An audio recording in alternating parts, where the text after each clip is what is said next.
Myanmar और Thailand में आए जानलेवा भूकंप के बाद अब म्यांमार ने पूरी दुनिया से मदद की गुहार लगाई है और सबसे पहले हाथ बढ़ाया है मदद का भारत ने। म्यांमार में जो भूकंप के झटके महसूस किए गए 7.7 उनकी तीव्रता थी, जिसके बाद एक बड़ा नुकसान म्यांमार इस वक्त झेल रहा है। अब कई देश ऐसे हैं जो म्यांमार की मदद के लिए आगे आए हैं, जिसमें भारत की तरफ से एक बड़ा ऑपरेशन म्यांमार की मदद के तौर पर चलाया जा रहा है और इस ऑपरेशन का नाम है ऑपरेशन ब्रह्मा। तो इंडियन ये कर रहे हैं तो वो इंसानियत के लिए कर रहे हैं और अल्लाह पाक उनको कामयाब करे। और वो अब मेरा ख्याल है कि अगर पाकिस्तान के ताल्लुकात अच्छे होते तो जो 2000 अभी सैलाब आया था तो इंडिया शायद यहाँ भी आता। भारतीय वायुसेना का C-130J विमान राहत सामग्री लेकर म्यांमार के यांगून पहुंचा। राहत सामग्री में दवाई, खाने की चीजें समेत कई सामान। इस मुसीबत की घड़ी में जिस कंट्री ने सबसे पहले आगे बढ़कर उनका साथ देने का एक अज़्म का इजहार किया है, जो कंट्री इस वक्त फर्स्ट रिस्पॉन्डर की तरह एक्ट कर रहा है, वो इंडिया है। भारत ने एक ऑपरेशन लॉन्च कर दिया है म्यांमार की जो तबाही हुई है वहां पर लोगों की मदद के लिए। हम लोग खुद इमदाद और मदद ढूंढ रहे होते हैं तो हम किसी की क्या मदद करेंगे? अब नहीं कर सकते। एक दौर में करते थे मगर अब नामुमकिन है कि हम कुछ करें। मैं अपने इन फ्लॉस से निकलने में ही मेरे ख्याल से कोई 15-20 साल लगेंगे। देखे ना, ये आप हर बंदा जो आप पाकिस्तान नौज बिल्लाह एक दूसरे को काफिर काफिर कहते फिरते हैं। इस्लाम की भी पता नहीं कौन सी आप चीज जो है किस किस्म का इस्लाम प्रैक्टिस है। इस्लाम बिल्कुल इजाजत ये नहीं देता कि आप दूसरे बंदे के बारे में कहें कि आप काफिर हैं या आपको मारने का हक है या ये इस्लाम थोड़ी है। लेकिन चले चीमा साहब, उन्होंने बिल्कुल ठीक कहा है, मैं उनको उनके साथ सेकंड करूंगा। और आपके हालात ये है चीमा साहब कि आपके बड़े बड़े पढ़े लिखे लड़के यूनिवर्सिटियों के 2 लफ्ज़ पॉलिटिक्स एंड न्यूज चैनल में आपका सबका हार्दिक स्वागत है। म्यांमार में बहुत तेज भूकंप आई थी, जिसमें शुक्रवार को 7.7 तीव्रता के भूकंप के बाद म्यांमार में भारी तबाही हुई है। मौत का आंकड़ा 10,000 से ज़्यादा हो सकता है। यह आशंका यूनाइटेड स्टेट जियोलॉजिकल सर्वे ने जताई है।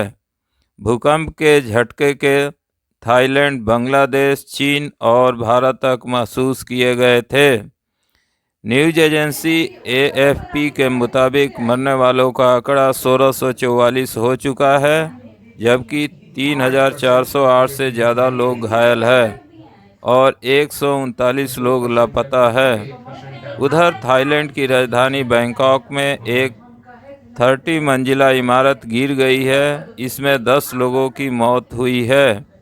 म्यांमार में शुक्रवार सुबह 11:50 बजे 7.7 तीव्रता का भूकंप आया और म्यांमार और थाईलैंड में यह 200 साल का सबसे बड़ा भूकंप है। भारी तबाही के चलते म्यांमार के 6 राज्यों और पूरे थाईलैंड में इमरजेंसी लगा दी गई है। दोस्तों, इस पर पाकिस्तानी मीडिया और इंडिया मीडिया की प्रतिक्रिया आप लोग देखिए और क्या हमारी न्यूज एजेंसियाँ बोल रही है। और सबसे पहले म्यांमार ने पूरे विश्व से सहायता की गुहार लगाई थी, जिसमें भारत सबसे पहले जो है सहयोग के लिए पहुंचा। दोस्तों, पॉलिटिक्स एंड न्यूज चैनल को आप लोग लाइक और सब्सक्राइब नहीं करते हैं। देखो दोस्तों, आपको 1 सेकंड लगेगा लाइक एंड सब्सक्राइब करने में, इससे मुझे बहुत बड़ी मदद मिलती है और मैं आगे प्रेरित होता हूं अच्छी कंटेंट लाने के लिए, वीडियो न्यूज़ लाने के लिए। और अभी ताज़ा खबर के अनुसार म्यांमार में 16 बार झटके महसूस किए गए हैं भूकंप के और मौत की आंकड़ा दिन प्रतिदिन बढ़ती जा रही है। म्यांमार में आए विनाशकारी भूकंप में लगातार मृतकों की संख्या का आंकड़ा बढ़ता जा रहा है। ट्वीट करते हैं तो मुझे शर्म आती है, गालियां भी इंग्लिश में देने की तमीज नहीं। ये आप क्या बात, आप कहते हैं आर्टिफिशियल इंटेलिजेंस पढ़ेंगे तो पता क्या करेंगे आगे जाकर। दुनिया से कट ऑफ हो चुके हैं आप पहले तो अगर आपने इस्लाम की प्रैक्टिस करना है तो पहले सीख तो नहीं इस्लाम है चीज क्या, सीखने की कोशिश करें। और जिस कौम जहां आपके सबसे ज्यादा रिलेशनशिप है, जहां हरमैन शरीफैन है जहां पे मौजूद है, वो उनके अंदर से दुबई बनाना है, वो बॉलीवुड से इंटरेस्टेड है। ये ब्रह्मा मिशन इंडिया की तरफ से लॉन्च किया गया है to help people of Myanmar. न सिर्फ म्यांमार, थाईलैंड, जहां जहां पर ये हुई है तबाही, वहां के लोगों के लिए।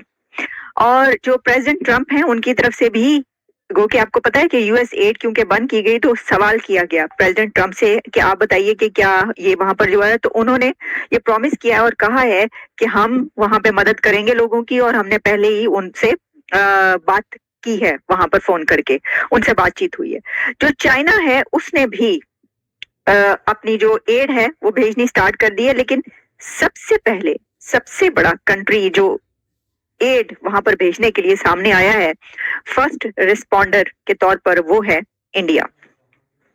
और इस वक्त म्यांमार, थाईलैंड, जहां जहां पर ये तबाही आई है वहां के लोग इंडिया को थैंक यू बोल रहे हैं, और बहुत ज्यादा उनको जो है थैंक्स इसलिए कह रहे हैं कि इस मुसीबत की घड़ी में जो है वो भारत आगे बढ़ा है। इंडिया की जो इकॉनमी बहुत ही सस्टेनेबल है, और इस कंपेयर टू पाकिस्तान की इकॉनमी बहुत ही इनस्टेबल है। आप देख रहे हैं कि हर दिन न्यूज़ में ये आया हुआ होता है कि पाकिस्तान डिफॉल्ट करने जा रहा है, पाकिस्तान इवन कि IMF के थ्रू जो लोन के पीछे लगा हुआ है, $2 बिलियन के सिर्फ लोन के पीछे लगा हुआ है IMF, जबकि उनके जो बिजनेसमैन है, इवन कि अदानी है, अंबानी है, उनके पास पूरे वर्ल्ड के सेवन रिचेस्ट पीपल में आ रहे हैं। इवन कि अदानी को रिसेंटली $48 बिलियन की लॉस हो गई, फिर भी वो 16 पोजीशन पे आते हैं। तो इनकी जो इकोनॉमी, जो रेवेन्यू है ना, वो बहुत ज्यादा हाई है, तो वो कर सकते हैं। पर भी कोई जल्जला आता है तो उसकी फिर, और वो इतनी शिद्दत का हो। इसमें एक बात याद रखिएगा कि 7.7 मैग्नीट्यूड उस वक्त बहुत ज्यादा हो जाता है कि जब ये शैलो अर्थक्वेक हो, और इसको शैलो अर्थक्वेक ही कहा जा रहा है क्योंकि शायद ओनली 10 किलोमीटर तक इसकी डेप्थ थी। और जब कोई जल्जला, जब कोई अर्थक्वेक ज्यादा गहराई में ना हो, बहुत डेप्थ से ना आए, उसका जो मरकज है, जो उसका जहां से वो चला है, जल्जला उठा है, अगर वो बहुत ज्यादा डेप्थ में नहीं होगा तो तबाही ज्यादा होगी। जितनी ज्यादा वो डेप्थ में जाएगा, जितना ज्यादा नीचे से जल्जला आएगा, उतनी ज्यादा तबाही कम होगी। तो इसलिए जो शैलो अर्थक्वेक्स होते हैं वो बहुत ज्यादा तबाही लाते हैं, और ये तो बहुत ज्यादा, बहुत ही ऊपरी सतह से ये आया है, तो इसलिए ये तबाही बहुत ज्यादा लेकर आया। जो सर्वे किए गए हैं उसके मुताबिक ये कहा जा रहा है कि 7.7 इसको रिकॉर्ड किया गया, और इसकी गहराई 10 किलोमीटर थी। जल्जले का जो मरकज था वो म्यांमार के शहर मंडाले से 7.2 किलोमीटर के डिस्टेंस पर था, और फिर इस अर्थक्वेक के बाद, इस भूकंप के बाद आफ्टर शॉक्स भी महसूस किए गए, जो कि 12-15 आफ्टर शॉक्स तो महसूस किए गए हैं, और उसमें फिर और भी तबाही आती रही है। इसमें ये कहा गया है म्यांमार की अथॉरिटीज की तरफ से कि टांगों में जो है कई इमारतें गिरी हैं, और आंगबान में एक होटल के गिरने से जो है वहां पर हलाकतें हुई हैं। फिर वहां का मीडिया ये कह रहा है कि काफी, कोई जिस वक्त सबसे पहले जो खबर आई थी वो थी 144 लोग जो मारे गए, लेकिन अब तक उस वक्त से लेकर अब तक बहुत ज्यादा तबाही लगी है। रिपोर्ट्स आई हैं कि इंडिया ने अपनी जो एड है, एड का वो नाम कह रहा है, वो नेपाल के लिए, श्रीलंका के लिए, सेशल्स के लिए इंक्रीज कर दी है। बाकी जो बांग्लादेश, म्यांमार हैं, या तो अगर हम सीपेक की बात की जाए तो या तो एड कम हुई है या तो एड उतनी ही स्टैग्नेंट रही है। जब एक घर बेहतर होता है ना, एक घर अच्छा, उसकी अच्छी इनकम हो, वो अच्छा कमाता हो, वो अपने घर वालों को फैसिलिटेट करता हो, तब वो नेबर की सोचेगा। तब वो कहेगा कि यार आज मेरा नेबर भूखा सोया है, चलो मैं आज उसको कुछ खाना दे दूं। हम हैं ही भूखे, हम खुद ले रहे हैं, हम एड्स लेते हैं। हमें तो भाना चाहिए, अर्थक्वेक है इस मुल्क में, सैलाब है इस मुल्क में, हम तो चाहते हैं कोई आफत आए तो ब्लेसिंग इन डिस्गाइज। हम कहते हैं कि कोई आफत आए तो हमें पब्लिक, जब भी हमें कोई इमदाद यहाँ पे सैलाब मुतासरीन के नाम पे, यहाँ पे कोरोना के मुतासरीन के नाम पे जब भी इमदाद मिलती है, तो ये जो करप्ट हुक्मरान है वो अपने जो हवारियाँ हैं उनको नवाजने पे तुले होते हैं। इससे पहले जो हेल्प के लिए अनाउंस किया है, ऐलान किया, वो इंडिया ने किया है, और 2 कंसाइनमेंट भी भेज दी है। सर, इंडिया से आप अपना मुआवजा ना करें।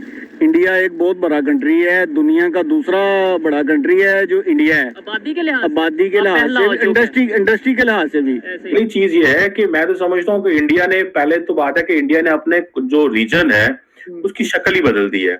अगर आप देखें कि south Asia is getting irrelevant, हम जो सब कॉन्टिनेंट की बात करते हैं, आप उसकी कोई बात ही नहीं करता। नहीं, हमारे मतलब ऑब्वियसली वही रिप्रेजेंट कर रहे हैं ना, हम इंटरनेशनल लेवल पे हम तो नहीं कर रहे ना, वही कर रहे हैं ना, वही हमारे रिप्रेजेंटेटिव। तो वो इंडिया बेसिकली समझता है कि हमें अपनी ट्रेड एंड कॉमर्स जो है वो खित्ते में ठीक करने की जरूरत है, लेकिन इससे बड़ी, ये तो एक जिसे कहते हैं ना, आपको सामने नजर आ रहा है कि this is what they are doing, but in reality क्या कर रहा है India? India basically doesn't want that the Chinese have an influence, उसके बिल्कुल इमीडिएट नेबरहुड में उनका इन्फ्लुएंस नहीं होना चाहिए। वो आदमी है जो अपने मुल्क के साथ नहीं है ना सका, वो है, भाग गया हुआ है। हम उसके कहते हैं जो भाग जाता है पीठ दिखा के।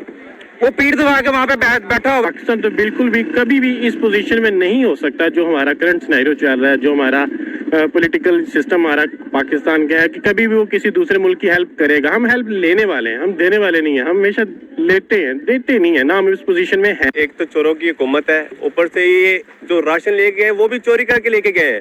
अभी भी हमारी आवाम को ये बात समझ नहीं आती ना कि ये चोर नहीं है, तो उन पे शेम होनी हो यार। इससे को बहुत सी बड़ी शर्मिंदगी वाली बात है हमारे मुल्क के लिए, बेसिकली हमारे अपने लिए बहुत बड़ी शर्मिंदगी वाली बात है, क्योंकि वो चीज़ लेके जो उन्होंने हमें